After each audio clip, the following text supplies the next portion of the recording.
ഹരി ഓം. ഭഗവാന്റെ ഈ സുന്ദര രൂപം ഹൃദയകമലത്തിൽ പ്രതിഷ്ഠിച്ച് നമുക്ക് ധ്യാനിക്കാം. സമം പ്രശാന്തം സുമുഖം ദീർഘചാരു ചതുർഭുജം സുചാരു സുന്ദരഗ്രീവം സുഖപോലം ശുചിസ്മിതം. ഓം നമോ ഭഗവതേ വാസുദേവായ. ദശകം 95 ധ്യാനയോഗം. വൃത്തം ശ്രദ്ധര. ശ്ലോകം 1. ആദൗ ഹൈരണ്യഗർഭീം തനുമവികലജീവാത്മികാമസ്ഥിതസ്ഥം ജീവത്വം പ്രാപ്യമായ ഗുണഗണഖചിതോ വർത്തസേ വിശ്വയോനേ. തത്രോദ്വൃദ്ധേന സത്വേന ദുഗുണയുഗളം ഭക്തിഭാവം ഗതേന ചിത്വാ സത്വം ജഗിത്വാ പുനരനുപകിതോ വർത്തിതാകേ ത്വമേവ.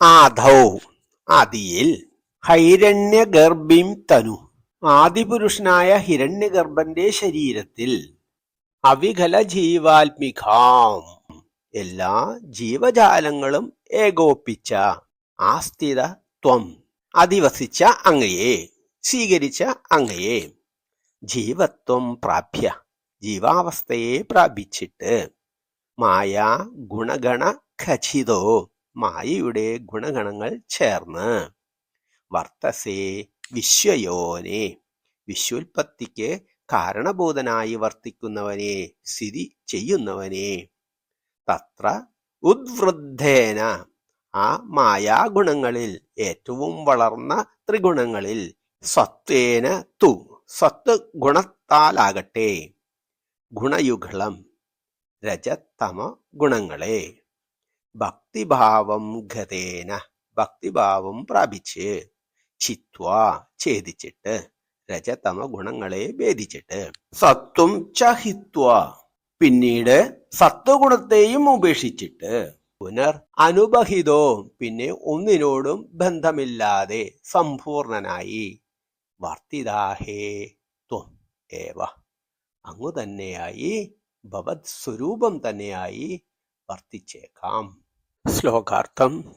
ഹേ വിശ്വൽപത്തി ഹേതുവായ ഭഗവാനെ മഹാവിഷ്ണവേ, അങ്ങ് ആദിയിൽ എല്ലാ ജീവരാശികളുടെയും അഖണ്ഡരൂപമായി ഹിരണ്യഗർഭശരീരത്തിൽ അധിവസിച്ചിട്ട് പിന്നെ ജീവൻ അവസ്ഥയെ പ്രാപിച്ച് മായയുടെ ത്രിഗുണാത്മകമായ സത്വരജസ്തമോ അവസ്ഥകളോട് ചേർന്ന് സ്ഥിതി ചെയ്യുന്നു. ആ ത്രിഗുണങ്ങളിൽ വർദ്ധിതമായ സത്വഗുണം കൊണ്ടുതന്നെ ഭക്തിഭാവത്തെ പ്രാപിച്ച് പിന്നെ സത്വഗുണത്താൽ രജതമ ഗുണങ്ങളെ ഛേദിച്ചിട്ട് പിന്നെ ആ സത്വഗുണത്തെയും ഉപേക്ഷിച്ച് ഉപാധിയൊന്നുമില്ലാത്ത സമ്പൂർണനായി ഭഗവാൻ തന്നെയായി ഞാൻ വർത്തിക്കുന്നുണ്ട്. ദശകം 5 വിരാടോൽപത്തി ശ്രദ്ധിക്കുക. സത്വഗുണം വർദ്ധിക്കുമ്പോൾ ക്രമേണ മനസ്സിലുള്ള രജതമ ഗുണബന്ധങ്ങൾ താനേ നശിക്കും.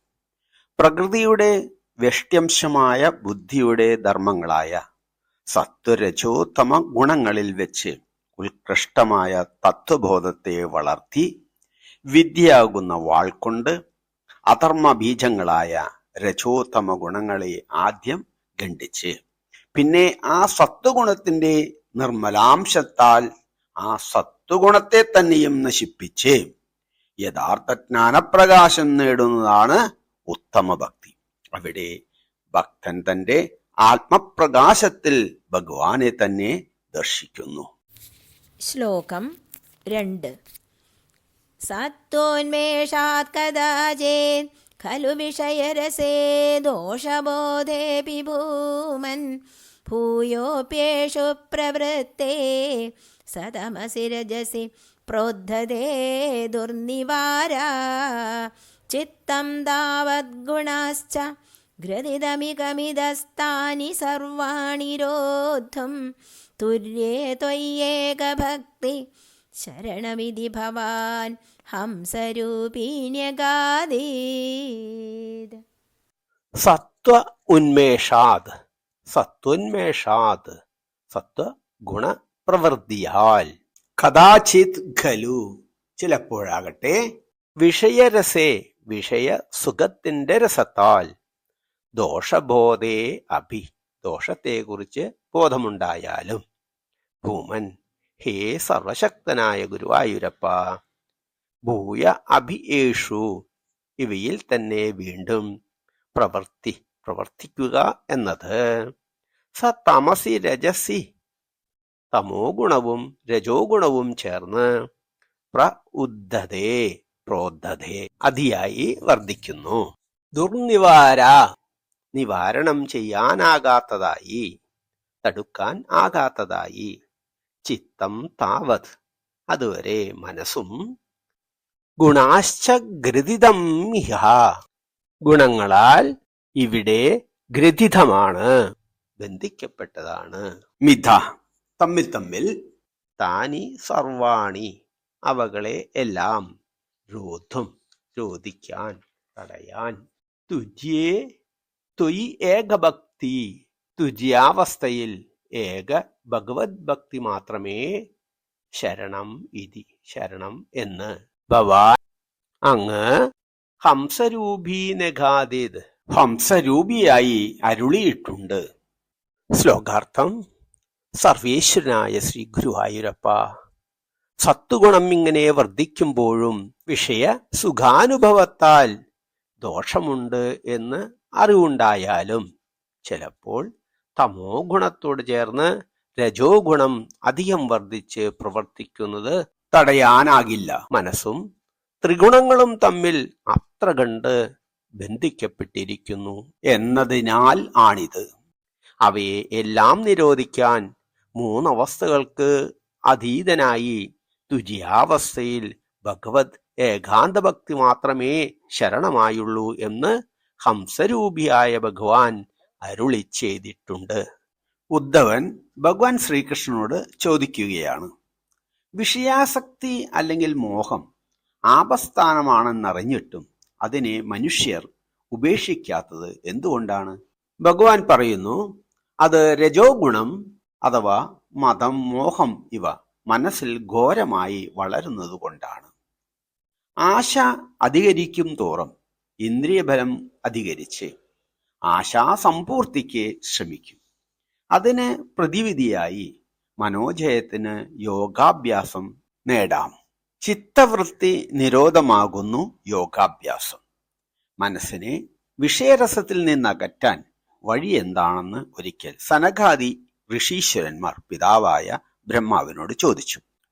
ബ്രഹ്മാവ് തന്നെ കർമ്മ വിക്ഷിപ്ത ചിത്തനാകയാൽ ഇതിന് ഉത്തരം പറയാനാകാതെ ശ്രീഹരിയെ സ്മരിച്ചു.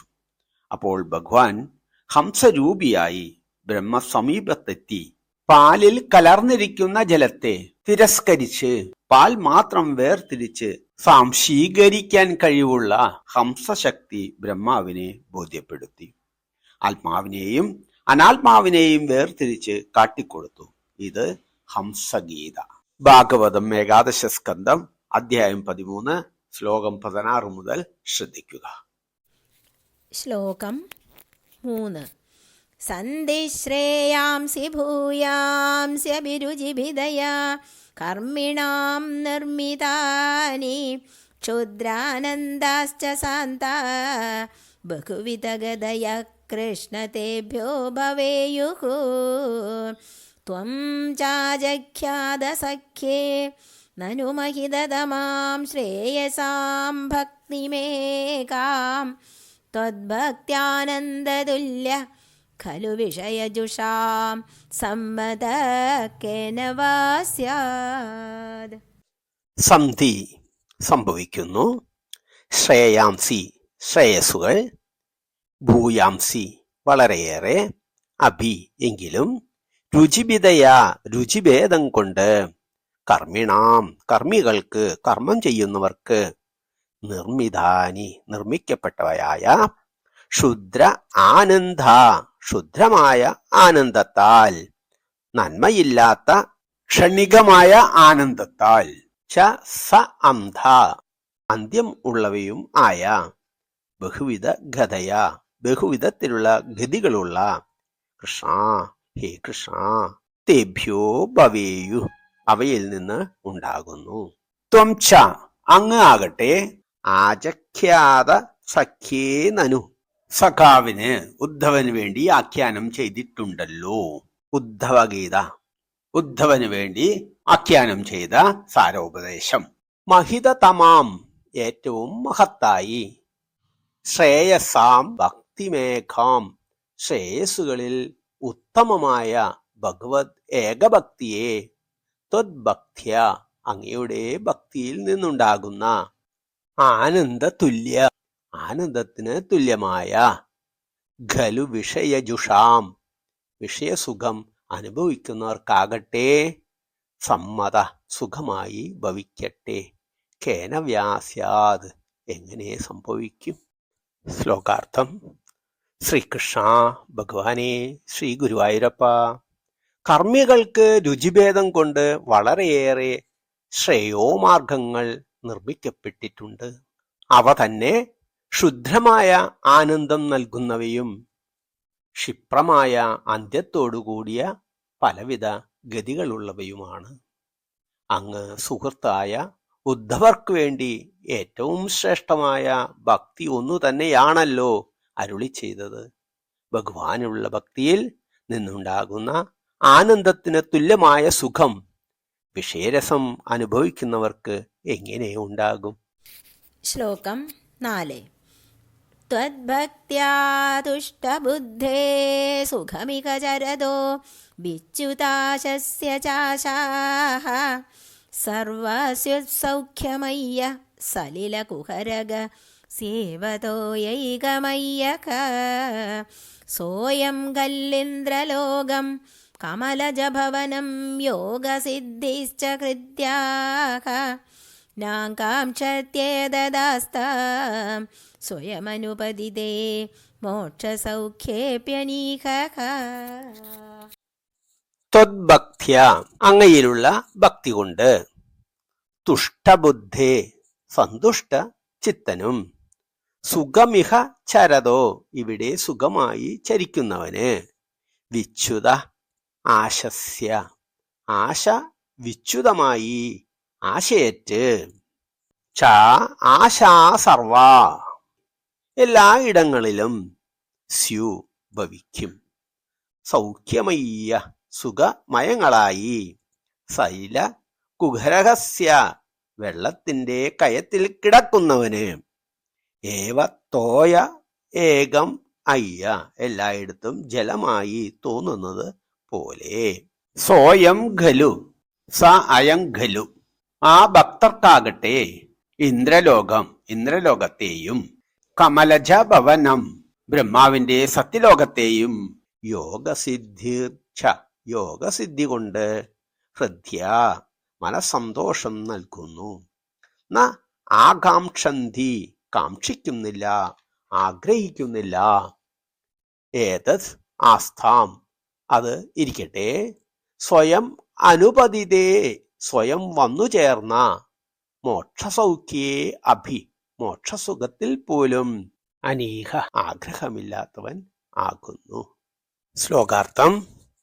ഭഗവാനുള്ള ഭക്തി കൊണ്ട് സന്തുഷ്ടമനസ്കനായി ആശയെല്ലാം അകറ്റി ഇവിടെ സുഖമായി ചരിക്കുന്ന ഭക്തന് അഗാധ കയത്തിൽ പതിച്ചവന് എല്ലാം ജലമായി തോന്നുന്നതുപോലെ എല്ലാ ദിക്കുകളും സുഖമായി ഭവിക്കും. അങ്ങനെയുള്ള ഈ ഭക്തനാകട്ടെ ഇന്ദ്രലോകത്തെയും ബ്രഹ്മലോകത്തെയും ഹൃദ്യങ്ങളായ യോഗസിദ്ധികളെയും ആഗ്രഹിക്കുന്നില്ല. അതിരിക്കട്ടെ ആ ഭക്തൻ സ്വയം വന്നുചേർന്ന മോക്ഷത്തെ പോലും ആഗ്രഹിക്കാത്തവൻ ആകുന്നു. ഭഗവാൻ ഉദ്ധവനെ ഉപദേശിക്കുന്നു. എന്നെ പ്രാപിക്കുന്ന സുഖസാധനം ഭക്തിയാക്കിയാൽ ശ്രേയസ്ഥാനങ്ങളിൽ മുഖ്യമായത് ഭക്തി തന്നെ. ഒന്നിനെയും ആഗ്രഹിക്കാതെ എന്നിൽ തന്നെ മനസ്സുറപ്പിച്ചു കൊണ്ടിരിക്കുന്നതാണ് ഭക്തി. അവൻ എപ്പോഴും എന്നെ ധ്യാനിച്ചു കൊണ്ടിരിക്കുന്നതിനാൽ അവന്റെ ഹൃദയകമലത്തിൽ ഞാൻ പ്രകാശിക്കുന്നു. അവന്റെ ആത്മാവ് തന്നെ ഞാൻ എന്ന് അവൻ അറിയുന്നു. അവനും ഞാനും ഒന്നു തന്നെ. ഇതാണ് ഭക്തിയുടെ വൈഭവം. അവൻ എന്നിൽ ലയിച്ചിരിക്കയാൽ, അകിഞ്ചനാകയാൽ ആനന്ദ സ്വരൂപനായിരിക്കുന്നു. അവൻ ബ്രഹ്മപട്ടമോ ഇന്ദ്രപട്ടമോ ഒന്നും തന്നെ ആഗ്രഹിക്കുന്നില്ല. അവൻ മോക്ഷത്തെ പോലും അപേക്ഷിക്കുന്നില്ല. ആശാപാശം അറ്റുപോയ അവൻ മുക്തനത്രേ. ശ്ലോകം 5. ത്വദ്ഭക്തോ ബാധ്യമാനോ ബിജവിഷയരസൈ ഇന്ദ്രിയാശാന്തിഹേതോകോ ഭക്തൈവാക്രമ്യമാണൈ പുനരപി ഖലു തൈർദുർബലൈർനാഭിജയ്യക സപ്താർച്ചിർദീപിതാർച്ചിർദഹതി കില യഥാ ഭൂരിദാരുപ്രപഞ്ചം ത്വദ്ഭക്ത്യോഗേ തഥൈവ പ്രദഹതി ദുരിതം ദുർമദക്വേന്ദ്രിയാണാം. ത്വദ്ഭക്തോ അങ്ങയുടെ ഭക്തൻ, ബാധ്യമാന അഭി ബാധ്യതനായിരുന്നാലും ബോധിക്കപ്പെടുന്നവനാണെങ്കിലും, വിഷയരസൈർ വിഷയസുഖങ്ങളാൽ, ഇന്ദ്രിയാശാന്തി ഹേതോർ ഇന്ദ്രിയങ്ങൾക്ക് അശാന്തി ഇല്ലാതിരിക്കുക കാരണം, ഭക്തിയ ഏവ ഭക്തി കൊണ്ട് തന്നെ, ആക്രമ്യമാണേ ആക്രമിക്കപ്പെടുന്നവയും, പുനർ അഭി വീണ്ടും, ഗലു തൈ അവയാൽ തന്നെ, ദുർബലേർ ദുർബലരായി, ന അഭിജയ്യഹ ജയിക്കപ്പെടാവുന്നവനല്ല, സപ്താർച്ചിർ 7 ജിഹ്വകളുള്ള അഗ്നി, കാളി, കരാളി, മനോജവ, ലോഹിത, ധ്രുമവർണ, സ്ഫുലിംഖിനി, വിശ്വസഹ എന്നീ 7 ജിഹ്വകൾ അഗ്നിക്കുണ്ടത്രേ. ദീപിതാർച്ചിർ ആളിക്കത്തുന്ന ജ്വാലകളോടുകൂടിയ അഗ്നി, ദഹതി കില യഥാ ഏതുവിധം ദഹിപ്പിക്കുന്നുവോ അതുപോലെ, ഭൂരിദാരു പ്രപഞ്ചം വളരെയേറെയായുള്ള വിറകിൻ കൂമ്പാരത്തെ, ത്വദ്ഭക്തി ഓഘേ ത്വദ്ഭക്തിയോഘേ അങ്ങനെയുള്ള ഭക്തി സമൂഹത്തെ, തഥൈവ തഥ ഏവ തഥൈവ അപ്രകാരം തന്നെ, പ്രദഹതി പൂർണമായി ദഹിപ്പിച്ചു തീർക്കവേ, ദുരിതം ദുരിതത്തെ, ദുർമഥ ദുഷ്ടമായ അഹങ്കാരം ദുഷ്ടമായ മതം, ക്വ എവിടെ, ഇന്ദ്രിയാണാം ഇന്ദ്രിയങ്ങളുടെ. ശ്ലോകാർത്ഥം. അവിടുത്തെ ഭക്തൻ ഇന്ദ്രിയങ്ങൾക്ക് അടക്കമില്ലാത്തതു മൂലം വിഷയരസങ്ങളാൽ ബാധിക്കപ്പെടുന്നവനായാലും വീണ്ടും ഭഗവത് ഭക്തി തന്നെ തിരിച്ച് ആക്രമിക്കുക മൂലം ബലം കുറയുകയാൽ ആ വിഷയസുഖങ്ങൾക്ക് ജയിക്കാൻ കഴിയുകയില്ല. ആളിക്കത്തുന്ന അഗ്നി എങ്ങനെയാണോ വിറകിൻ കൂമ്പാരത്തെ ദഹിപ്പിക്കുന്നത്, അപ്രകാരം തന്നെ ഭഗവത് ഭക്തിയുടെ പാപത്തെ നിശേഷം ദഹിപ്പിക്കുമ്പോൾ ഇന്ദ്രിയങ്ങളുടെ ദാഹാഹങ്കാരം എവിടെയാണ്? പ്രേമസ്വരൂപനായ എന്നിൽ ദൃഢത ആസക്തി കൂടുന്തോറും ഭക്തന്റെ ബാഹ്യവ്യാപാരങ്ങളിൽ ഉണ്ടായിരുന്ന ആസക്തി താനെ കുറഞ്ഞു വരും. അതുതന്നെ ആർദ്രത. ഭക്തി കൊണ്ട് മാത്രമേ അന്ധക്കരണം ശുദ്ധമാകുകയുള്ളൂ. സ്വർണത്തിൽ ചേർന്നിരിക്കുന്ന ചെളി മാലിന്യം പോകണമെങ്കിൽ അഗ്നിയിലിട്ട് തപിപ്പിക്കണം. അഗ്നിയുടെ 7 ജിഹ്വകളിൽ തപ്തമായ സ്വർണം ദീപ്തമായി ഇരിക്കുന്നത് പോലെ ഭക്തൻ എന്നിൽ ദൃഢഭക്തിയോടെ പ്രശോഭിക്കുന്നു. ഭക്തി ഉത്ഭൂതമാകുന്നതോടെ വിഷയാസക്തി താനെ കെട്ടടങ്ങും. പാപജന്യമായ ദുരിതങ്ങൾ എത്ര ഘോരങ്ങളാണെങ്കിലും ഭഗവത് ഭക്തി സമൂഹം അതിനെ നിശേഷം ദഹിപ്പിച്ചു തീർക്കുന്നു. ആന്തരിക ഈശ്വര പ്രേമ സ്വരൂപത്തിനു മുമ്പിൽ ബാഹ്യാഹങ്കാരത്തിന് എന്ത് സ്ഥാനമാണുള്ളത്? ശ്ലോകം 6. ചിത്താർദ്രീഭാവമുച്ചൈർവപുഷിജപുളകം ഹർഷബാഷ്പം ചകിത്വാ ചിത്തം ശുദ്ധേത് കഥം വാ കിമുപകു തപസാ വിദ്യയാ വീദഭക്തേഃ ത്വദ്ഗാഥാസ്വാദസിദ്ധാഞ്ജന സദതമരീം ഹൃജ്യമാനോയമഹാത്മാ ചക്ഷുർവത്തത്വസൂക്ഷ്മം ഭജതി നതു തഥാഭ്യസ്തയാ തർക്കകോട്യാ.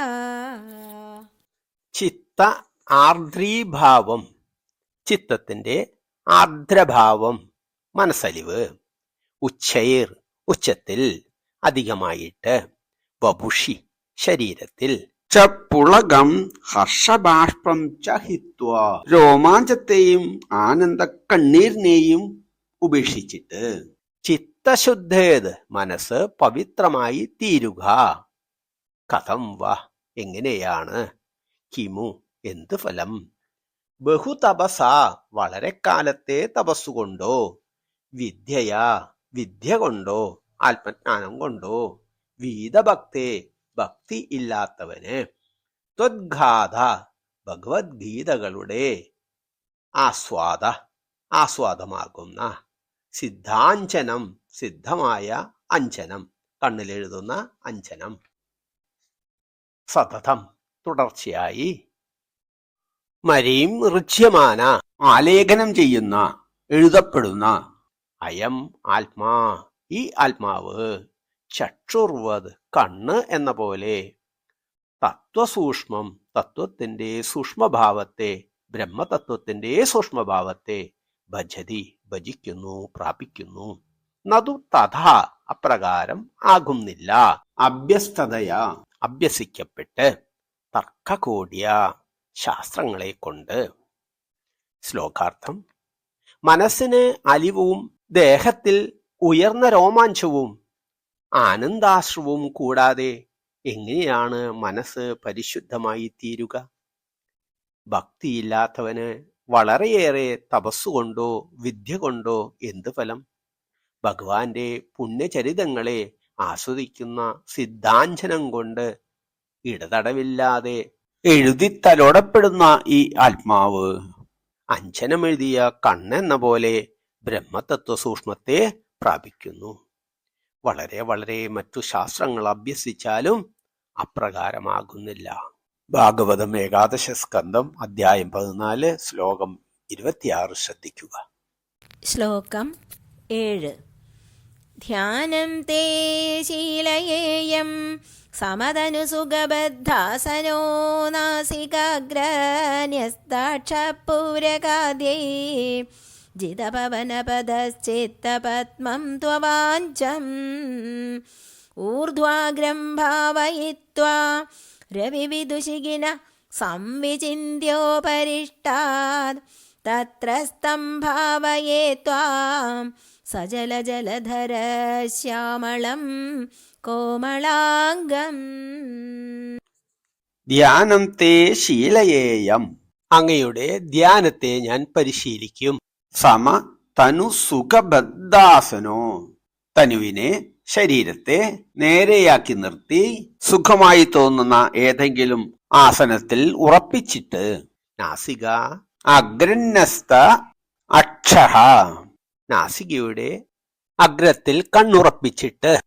പൂരക ആദ്യർ, പൂരകം ആദിയായ പ്രാണായാമങ്ങളാൽ. ജിത പവനപഥ, വായുമാർഗത്തെ ജയിച്ചിട്ട്. ചിത്തപത്മം തു, ഹൃദയ കമലത്തെ. അവാഞ്ചം, അധോന്മുഖമായ കമഴ്ന്നു കിടക്കുന്ന ഹൃദയകമലത്തെ. ഊർധ്വാഗ്രം, അറ്റം മുകളിലേക്കായി മലർന്നതായി. ഭാവയിത്വ, വിഭാവനം ചെയ്തിട്ട്. രവിവിദു ശിഖിന, സൂര്യൻ ചന്ദ്രൻ അഗ്നി എന്നിവയെ.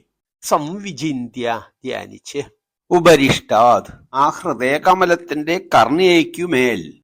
തത്രസ്ഥം, സ്ഥിതി ചെയ്യുന്നതായി. ഭാവയെ ത്വാം, അങ്ങയെ സങ്കൽപ്പിക്കുന്നു.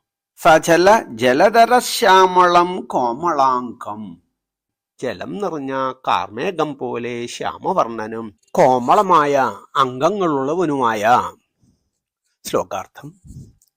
ശരീരത്തെ നിവർത്തി സുഖാസനത്തിൽ ഇരുപ്പുറപ്പിച്ച് മൂക്കിന്റെ അറ്റത്ത് നേത്രത്തെ സ്ഥിതമാക്കി പൂരകം മുതലായ പ്രാണായാമങ്ങളാൽ വായുമാർഗത്തെ ജയിച്ച് അധോമുഖമായ ചിത്തപത്മത്തെ മലർന്നതായി വിഭാവനം ചെയ്ത് അതിനു മുകളിൽ സൂര്യനെയും ചന്ദ്രനെയും അഗ്നിയെയും ധ്യാനിച്ച് അവിടെ സ്ഥിതി ചെയ്യുന്ന കാർമേഘവർണ്ണനും കോമളാംഗനുമായ ഭഗവാനെ ഞാൻ ധ്യാനിക്കുന്നു. ദശകം 4 അഷ്ടാംഗയോഗം ശ്രദ്ധിക്കുക. ഭാഗവതം ഏകാദശ സ്കന്ധം അധ്യായം 14 ശ്ലോകം 32 മുതൽ ശ്രദ്ധിക്കുക. ശ്ലോകം 8. ആനീലശ്ലക്ഷ്ണകേശം ജ്വലിതമകരസത്കുണ്ഡലം മന്ദഹാസസ്യന്താർദ്രം കൗസ്തുഭശ്രീ പരിഗതവനമാലോരുഹാരാഭിരാമം ശ്രീവത്സാംഗം സുബാഹും മൃദുലസതുദരം കാഞ്ചനച്ഛായചേലം ചാരുസ്നിഗ്ധോരുമംഭോരുകലളിതപദം ഭാവയേകം ഭവന്തം. ആനീല കറുകറുത്തതായ ശ്ലസ്നകേശം മാർദ്ദവമേറിയ തലമുടിയോടും കൂടി ജ്വലിത മകര സത്കുണ്ഡലം മകരമത്സ്യങ്ങളുടെ ആകൃതിയിലുള്ള ജ്വലിക്കുന്ന ശ്രേഷ്ഠമായ കുണ്ടലങ്ങൾ മന്ദഹാസ സെന്ധ ആർദ്രം ആർദ്രമായ മന്ദഹാസം ഒഴുകുന്ന കൗസ്തുഭശ്രീ പരിഗത കൗസ്തുഭരത്നത്തിന്റെ ദീപ്തി ഐശ്വര്യം കലർന്ന് വനമാല സൗരഭ്യമേറിയ വനമാലയാലും ഒരു ഹാര അഭിരാമം ശ്രേഷ്ഠമായ ഹാരങ്ങളാൽ കണ്ണിനാനന്ദം നൽകുന്നവയുമായ ശ്രീവത്സ അംഗം മാറിലെ ശ്രീവത്സം എന്ന അടയാളത്തോടും സുബാഹും സുന്ദരമായ ബാഹുക്കളോടും മൃദു ലസത് ഉദരം മൃദുവും ശോഭനീയവുമായ ഉദരത്തോടെ കാഞ്ചന ഛായ സ്വർണകാന്തി സ്വർണാഭ പൊഴിക്കുന്ന ചേലം ചേല അണിഞ്ഞ് ചാരു സ്നിഗ്ധ ഊരും മനോഹരമായ സ്നിഗ്ധമായതുമായ കൊഴുത്ത് മാംസളമായ തുടകളോടുകൂടി അമ്പോരുഹ ലളിതപദം താമരപ്പൂവ് പോലെ ലാളിത്യമുള്ള പാദങ്ങൾ ഭാവയെ വിഭാവനം ചെയ്യുന്നു, ധ്യാനിക്കുന്നു. അഹം ഭവന്തം ഞാൻ അങ്ങയെ. ശ്രദ്ധിക്കുക. കാർമേഘവർണ്ണനും കോമളാംഗനുമായ ഭഗവത് സ്വരൂപത്തെ ചിത്തപത്മത്തിൽ പ്രതിഷ്ഠിച്ച് ഇപ്രകാരം ധ്യാനിച്ചു കൊണ്ടിരിക്കുക. കറുകറുത്ത മിനുസമുള്ള കേശം, ജ്വലിക്കുന്ന മകരകുണ്ടലങ്ങൾ, സെന്ധാദ്രമായ മന്ദഹാസം, കൗസ്തുഭരത്നത്തിന്റെ ഐശ്വര്യം കലർന്ന വനമാലകൾ, ശ്രേഷ്ഠമായ ഹാരങ്ങൾ, കണ്ണിനാനന്ദം നൽകുന്ന ശ്രീവത്സം എന്ന ചിഹ്നത്തോടുകൂടിയുള്ള തിരുമാറ്, ശ്രേഷ്ഠങ്ങളായ ബാഹുക്കൾ, മൃദുലവും ശോഭയാർന്നതുമായ ഉദരം, സ്വർണകാന്തി കലർന്ന ചേല, സ്നിഗ്ധമനോഹരമായ തുടകൾ, താമരപ്പൂ പോലെ ലാളിത്വമുള്ള പാദങ്ങൾ, ഇവയോടുകൂടിയ ഭഗവാനെ ഞാൻ ധ്യാനിക്കുന്നു. ദശകം 2 ഭഗവത് സ്വരൂപ വർണ്ണന ശ്രദ്ധിക്കുക. കാരുണ്യ സാഗരമാകുന്ന ഭഗവത് സ്വരൂപം ചിത്തത്തിൽ എപ്പോഴും എപ്പോഴും പ്രതിഷ്ഠിച്ച് സ്മരിച്ച് നിർവൃതി നേടണം. ഭാഗവതം ഏകാദശ സ്കന്ധം അധ്യായം 14 ശ്ലോകം 36 മുതൽ ശ്രദ്ധിക്കുക. ശ്ലോകം 9. സർവാംഗീഷ്വംഗരംഗത് കുതുകമിതി മുകുർധാരയന്നീശചിത്തം തത്രാപ്യേകത്രയുഞ്ജേ വദന സരസിജേ സുന്ദരേ മന്ദഹാസേ തത്രാലീനം ദുജേത പരമസുഖജിതദ്വൈതരൂപേ വിതന്വൻ അന്യത്നോ ചിന്തയേയം മുകുരുതി സമുപാരൂഢയോഗോ ഭവേയം. സർവ അംഗേഷു അങ്ങയുടെ എല്ലാ അംഗങ്ങളിലും അംഗ ഹേ അംഗ ശ്രീ ഗുരുവായൂരപ്പ രംഗത് കുതുകമിതി വളരുന്ന കൗതുകത്തോടെ മുഹൂർധാരയൻ ഈശചിത്തം ഇങ്ങനെ വീണ്ടും വീണ്ടും ഹൃദയത്തിൽ ധരിക്കുന്നവനായി ഹേ ഈശ്വര ദേവ തത്ര അഭി ഏകത്ര ആ അവയവങ്ങളിൽ തന്നെ ഒരിടത്ത് യുഞ്ചേ യോജിക്കുന്ന ലീനമാകുന്ന വദന സരസിജേ മുഖാരവിന്ദത്തിൽ സുന്ദരേ സുന്ദരമായ മന്ദഹാസേ മന്ദഹാസം പൊഴിച്ചുകൊണ്ടിരിക്കുന്ന തത്രാലീനം തുചേതഃ അതിൽ ആലീനമായിരിക്കുന്ന ലയിച്ചിരിക്കുന്ന ചേതസ്സിനെയാകട്ടെ പരമസുഖചിത് അദ്വൈതരൂപേ പരമാനന്ദചിത്താകുന്ന അദ്വൈത രൂപത്തിൽ വിധന്വൻ അർപ്പിക്കുന്നവനായി അന്യത് മറ്റൊന്നിനെ നോ ചിന്തയേയം ചിന്തിക്കാതിരിക്കണം മുഹുർ ഇതി വീണ്ടും വീണ്ടും അപ്രകാരം സമുപാരൂഢയോഗോപവേയം സമാധിയുടെ യോഗാവസ്ഥയിൽ ആരൂഢനായി ഞാനിരിക്കാം.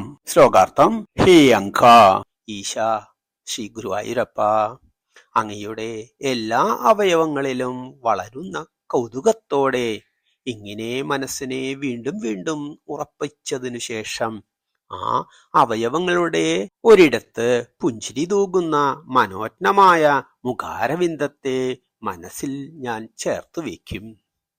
അതിൽ നല്ലപോലെ ലീനമായ മനസ്സിനെയാകട്ടെ സാന്ദ്രാനന്ദാവബോധാത്മകമായ ബ്രഹ്മത്തിൽ അർപ്പിച്ചുകൊണ്ട് മറ്റൊന്നും ഞാൻ ചിന്തിക്കയേ ഇല്ല. ഇപ്രകാരം വീണ്ടും വീണ്ടും ധ്യാനിക്കുന്നവനായി ഞാൻ തീർന്നേക്കാം. ശ്ലോകം 10. ഇത്തം ത്വധ്യാനയോഗേ സതി പുനരണിമാദ്യഷ്ടസംസിദ്ധയസ്താ ദൂരശ്രുത്യാദയോപി ഹ്യഹമഹമികയാ സമ്പതേയോർമുരാരേ ത്വത്സംപ്രാപ്തൗ വിളംബാവകം അഖില ഇദം നാദ്രിയേ കാമയേകം ത്വാമേവാനന്ദപൂർണം പവനപുരപതേ പാഹി മാം സർവതാപാദ്. സർവത്ര ഗോവിന്ദനാമ സങ്കീർത്തനം. ഗോവിന്ദ ഗോവിന്ദ. ശ്രീ ഗുരുവായൂരപ്പ ശരണം. ഇത്തം ഇങ്ങനെ ധ്യാനയോഗേ അങ്ങയുടെ ധ്യാനയോഗത്തിൽ സതി ഉണ്ടാകുമ്പോൾ പുനർ അണിമ ആദി പിന്നെ അണിമ ആദിയായ അഷ്ടസംസിദ്ധയ പ്രസിദ്ധങ്ങളായ 8 സിദ്ധികളും ദൂരശ്രുത്യ ആദയ അവിഹി ദൂരശ്രുതി ആദിയായവയും അഹമികയാ ഞാൻ മുമ്പേ എന്ന രീതിയിൽ സമ്പദേയൂർ മുരാരേ ഹേ മുരാരേ വന്നു ചേരുന്നതാണ്. ത്വത് അങ്ങയുടെ സംപ്രാപ്തിയിൽ വിളംബാവഹം വിളംബം ഉണ്ടാകുന്നതായി അഖില ഇതം ഇതിനെ എല്ലാം ആദ്രിയേ ആദരിക്കുന്നില്ല കാമയേ അഹം ഞാൻ ആഗ്രഹിക്കുന്നു ത്വാം അങ്ങയെ ഏവ ആനന്ദപൂർണം ഇങ്ങനെ ആനന്ദപൂർണനായി പവനപുരപതേ ഹേ ശ്രീ ഗുരുവായൂരപ്പ പാഹിമാം സർവതാഭാത് സർവദുരിതങ്ങളിൽ നിന്നും എന്നെ രക്ഷിക്കണമേ. ശ്ലോകാർത്ഥം മുരവൈരിയായ ഹേ ഗുരുവായൂരപ്പ ശ്രീകൃഷ്ണ, ഇങ്ങനെ അങ്ങുമായി ധ്യാനയോഗം ഉണ്ടാകുമ്പോൾ പിന്നെ പ്രസിദ്ധങ്ങളായ അണിമ ആദി അഷ്ടസിദ്ധികളും ദൂരശ്രുതികളും അഹമഹമികയാ വന്നു ചേരും. ഹേ ഗുരുവായൂരപ്പ, അങ്ങയെ പ്രാപിക്കുന്നതിൽ വിളംബം ഉണ്ടാക്കുന്ന ഇവയെ ഒന്നും ഞാൻ ആദരിക്കുന്നില്ല. ആനന്ദപൂർണനായ ഭഗവാനെ മാത്രമേ ഞാൻ ആഗ്രഹിക്കുന്നുള്ളൂ. അങ്ങ് എല്ലാ ദുരിതങ്ങളിൽ നിന്നും എന്നെ രക്ഷിക്കണമേ. അഷ്ടസിദ്ധികൾ അണിമ, മഹിമ, ലഘിമ, ഗരിമ, ഈശത്വം, വശിത്വം, പ്രാപ്തി, പ്രകാശ്യം. ദൂരശ്രുത്യാദികൾ ആനുർമിത്വം, ദൂരശ്രവണ ദർശനം, മനോജവം, കാമരൂപം, പരകായ പ്രവേശനം, സ്വച്ഛന്ദ മൃത്യു, ദേവാനാം സഹ ക്രീഡാനുദർശനം, യഥാ സങ്കൽപ്പ സംസിദ്ധി, ആജ്ഞ, അതിപ്രതിഹതാഗതി. ശ്രീ ഗുരുവായൂരപ്പ ശരണം. കാമയേഹം ത്വാം ഏവാനന്ദപൂർണം പവനപുരപതേ പാഹി മാം സർവതാഭാത്. കാമയേഹം ത്വാം ഏവാനന്ദപൂർണം പവനപുരപദേ പാഹി മാം സർവതാപാത്. ശ്രീ ഗുരുവായൂരപ്പ ശരണം.